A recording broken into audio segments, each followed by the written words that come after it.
Kepada habaib kami mohon maaf, cuman setiap bulannya Cokai tetap eksis sesuai dengan programnya, dengan jangka pendeknya mengadakan santunan-santunan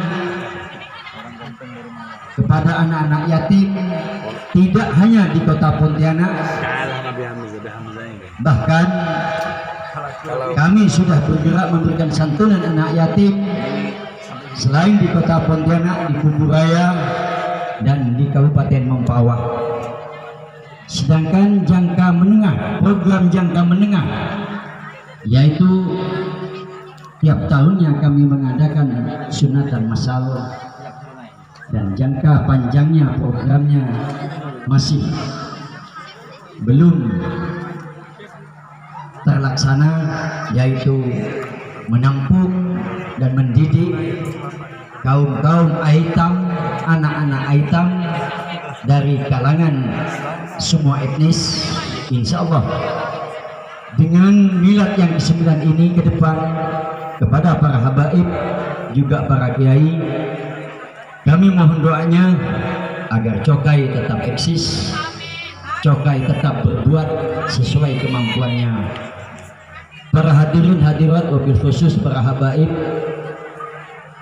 dan para pencinta selawat, insya Allah pada malam ini kita yang hadir di majelis ini secara dohiriyah patut dan pantas dikatakan pencinta selawat, yakni pencinta kepada Rasulullah Sallallahu Alaihi Wasallam. Akan tetapi kalau toh kita cinta kepada Rasulullah, kita cinta kepada Nabi Allah Muhammadin Sallallahu Alaihi Wasallam, tidak hanya mampu lidah kita berselawat, tetapi bagaimana kita secara mengaplikasikan syariat yang diperjuangkan oleh beliau. Ini yang paling kita harus kedepankan. Sebagaimana tadi dibaca oleh protokol ayat, yarfa'illahu alladhina amanu minkum walladhina utul ilma darajat. Bahwa orang yang iman kepada Allah, iman kepada Rasulnya dan cinta kepada Rasulnya, lidahnya berkumandangkan selawat, tapi ada kalimat wa utul ilma darajat, yaitu mencari ilmu syariat yang akan nantinya diangkat oleh Allah. Maka yang menjadi pertanyaan kepada kita, apakah para pencinta selawat sudah betul-betul menguasai ajaran-ajaran syariat Rasulullah? Apakah cuman kulitnya doang? Ini yang perlu kita pertanyakan. Jangan sampai kita meninggalkan mahdoh muqayyad, perintah yang diwajibkan dengan ketentuan-ketentuan waktu dan amaliyah serta syarat hukumnya, daripada ketimbang kita hanya mengelompok-mengelompok sedangkan syariat yang sebenarnya tidak kita kuasai. Maka sangatlah menangis Rasulullah apabila seseorang mengatakan sebagai umatnya Rasulullah tetapi dalam bidang syariatnya tidak menguasai. Mari kita contoh ibadah mahdoh muqayyad saja. Apakah para perawan-perawan dan ibu-ibu sudah menguasai mahdoh muqayyadnya tentang sholat yang 5 waktu? Oke, melaksanakan sholat yang 5 waktu. Apakah sudah benar syarat hukumnya sholat? Mengapa seseorang melaksanakan sholat istiqomah berjemaah tapi lidahnya masih juga alasan oreng, segini bujana labun kelakina, padahal tiap harinya 5 kali sehari tetap pakai ruku? Mengapa lidahnya kadang-kadang melawan kepada suaminya, kadang-kadang ngampul ke suaminya? Kemarin hal-hal yang sangat kecil. Kita tidak bisa menyalahkan sholatnya, tetapi bagaimana cara dia melaksanakan sholatnya. Ini yang perlu. Ingat Bu, yang paling banyak masuk neraka nantinya umatnya Rasulullah dari kalangan perempuan.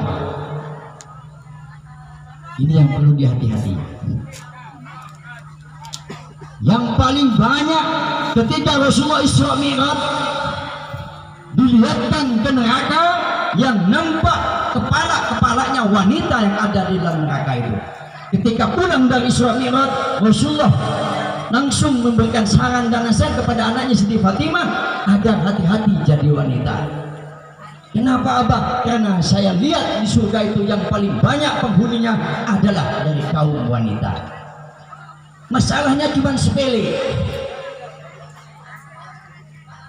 Hakullahnya seorang perempuan tidak konsentrasi terhadap sholatnya saat dia haid. Ada cerita di daerah Sampang, Bu. Ibunya seorang kiai Johari Sampang. Ibunya datang dalam mimpinya kepada Kiai Zubair Sampang, suruh sampaikan kepada Kiai Johari bahwa yang akan diterima taubatnya ibunya Kiai Johari itu masih kurang 2 tahun yang punya hutang sholat. Begitu mendengar demikian, mimpi itu datang kepada seorang kiai, disampaikan kepada Kiai Johari langsung mengganti sholat ibunya selama 2 tahun itu. Padahal kata Kiai Johari, saya lihat ibu saya itu tiap harinya sholat dzikir, tapi mengapa dia merasa masih punya utang? Ini kepada kaum ibu. Karena kaum ibu tidak konsentrasi terhadap haid waktu min. Ada hutang sholat saat dia perempuan keluar min, ada penggantian sholat, wanita punya hutang sholat saat pelepasan min 4 dari haid. Ini yang perlu dihati-hatikan dari kaum wanita. Apabila ininya tidak benar, kadang-kadang wanita, kenapa tidak sholat min? Alasannya min. Oke, dalam keadaan min wanita tidak wajib sholat, tapi saat dia kedatangan min, waktu apa? Dan seketika dia selesainya minnya, di waktu apa? Ada sholat yang wajib dikodok di situ. Yang ini kadang-kadang dilalaikan oleh kaum ibu. Juga banyak di neraka daripada kaum laki-laki yang sudah beristri akibat pertanggungan hutang sholat haidnya istrinya, yang sang suami tidak mengajarkan kepada istrinya. Kalau tadi cuma wanita yang nampak, tetapi seorang suami penuh dengan tanggung jawab terhadap istrinya. Apabila istrinya tidak paham tentang mahdoh muqayyad, kewajiban syariat yang telah diwaktukan dengan tentu, dengan waktu yang tentukan, tidak bisa mengajari bagaimana seorang suami nanti di hadapan Allah. Apakah dosa istri ditanggung suami? Tidak, Bu. Tidak ada dosa seseorang ditanggungkan kepada orang lain. Tidak ada dosa anak ditanggung oleh orang tuanya. Tidak. Wah, nyaman, Bu, waktu saya tanggung. Beli baik lagi, Bu. Beli baik boleh. Tidak ada. Kalau dia sudah balik, dia berbuat dosa, seorang istri berbuat dosa, tetap istrinya diberi sanksi oleh Allah, suaminya diberi sanksi akibat tidak mengajari istrinya yang bodoh dalam bidang syariat itu. Bukan berarti digantikan suaminya, tidak, tapi istri kena dosa, suaminya juga kena dosa. Yang kedua, kadang-kadang seorang wanita itu alasan min. Kenapa tidak puasa? Min. Tapi seorang wanita min di puasa yang tahun yang lalu masih punya hutang. Yang namanya wanita kalau masih sempurna, tiap bulannya tidak datang haid, bulan puasa yang akan datang pasti dia punya hutang lagi. Pertanyaannya, apakah tahun-tahun yang lalu puasanya sudah diganti atau tidak? Paling berat piring gini nih, Bu. Tapi sakit piring laki mau sampai piring laki sama lain. Kadang-kadang ikut selawatan yang ada tausiahnya, suaminya cemburu. Ini yang jadi masalah, nih.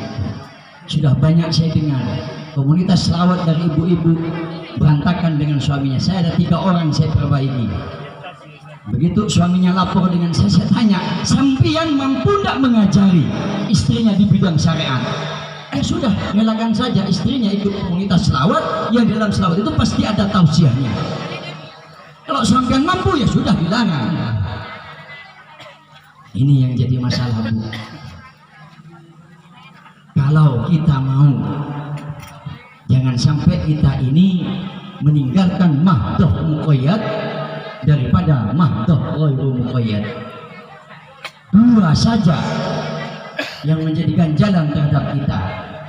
Apabila sholat kita sempurna, maka saya harapkan komunitas selawat, pencinta selawat, kalian sudah cinta kepada Rasulullah dengan mengucapkan selawat, tapi jangan tinggal mahdoh muqayyadnya.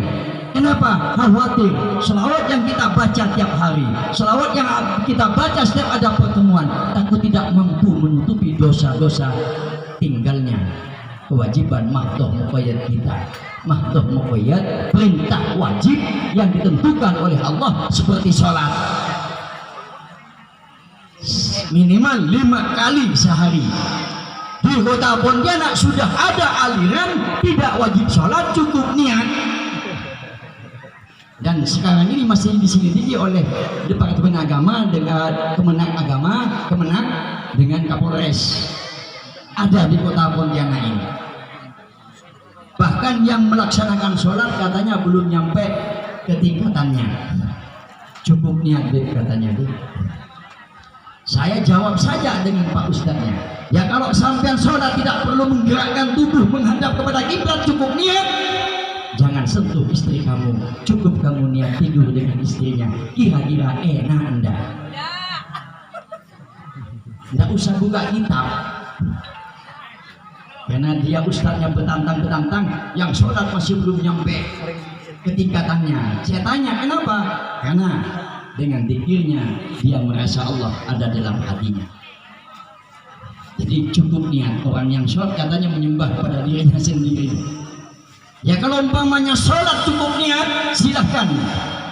Habib, nanti malam niati saja istrinya ditiduri, kira-kira lezat enggak? Makannya pakai niat juga. Iya, ini Habib Soleh jangan dimakan deh. Cukup niat makan semangka, kira-kira terasa enggak? Sama demikian. Inilah sekelumit saya ingatkan, sebentar lagi kita akan menghadapi bulan puasa, terutama kepada kaum ibu, juga kepada kaum yang laki. Ingat-ingat, pernah punya hutangkah di tahun-tahun yang lalu puasanya? Kalau sholatnya sudah sampai banyak di utang sholat nih Bu. Insya Allah ini kemudian ditong secara syariat, bab head dibuka banyak di utang sholat. Pun ini kalau hukusin sampean lah, cuma makin masalah pasana. Ketika puasa yang lalu sampean punya hutang berapa hari? Hari ini belum terbayar, sampai ketemu puasa lagi sampean belum bayar. Hutangnya tetap, tapi fidyahnya harus dibayar. Dendanya berjalan itu. Kalau sekarang sudah umur sekian masih belum bisa ngudoin sholatnya, masih belum mengganti puasanya, kapan lagi Bu? Miladnya cokai ini bersamaan dengan tahun baru. Kata Rasulullah, apabila kita sudah mau masuk dengan bergantian tahun, hasibu qabla an tuhasabu. Marilah kita berhitung tentang amal kita sebelum kita dihitung amal kita nanti di alam akhirat. Kata Imam Ghazali, apabila orang sudah umurnya lebih 40, selama 40 tahun ini tidak bisa meninggikan amal baiknya, masih banyak amal jeleknya ketimbang amal baiknya, siap-siap orang itu masuk neraka. Kata Imam Ghazali. Mengapa demikian? Imam Ghazali menjelaskan, karena mayoritas manusia hidup cuma 60 tahun. Kalau 40 tahun sudah dilakukan, sedangkan 40 tahun amal jeleknya yang terbanyak, belum tentu 20 tahun ke depan bisa menembus kekurangan kita. Hanya karena rahmat Allah dan syafaat kepada Rasulullah SAW yang kita harapkan dengan memperbanyak selawat, khususnya yang lebih umum melaksanakan perintah-perintah mahdoh muqayyadnya yang telah dibawa oleh Rasulullah. Kalau kita nantinya Imam Bu selawat itu dibaca bagaimanapun dia dapat pahala.